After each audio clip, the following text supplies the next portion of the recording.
Tawagan mo kayong polis. Polis, ipakulong niya na po si Basi. Bakit? Kasi patay niya agad yung ilaw, polis. Bakit po? Kasi wala pong nagparema po siya, hindi wala mo akong ginagawa po lang. Ano po? May problema ka? May parira, wala nga lang po akong ginagawa eh. Ano pong problema mo? Wala nga po, isisim, alam po. Ha?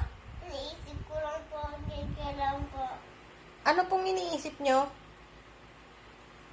Hindi ka kasali. Ah! Sino pala? Ako lang. O sige na pala. Oh, hello. Hello. Sige na pala. Tukurin na kita.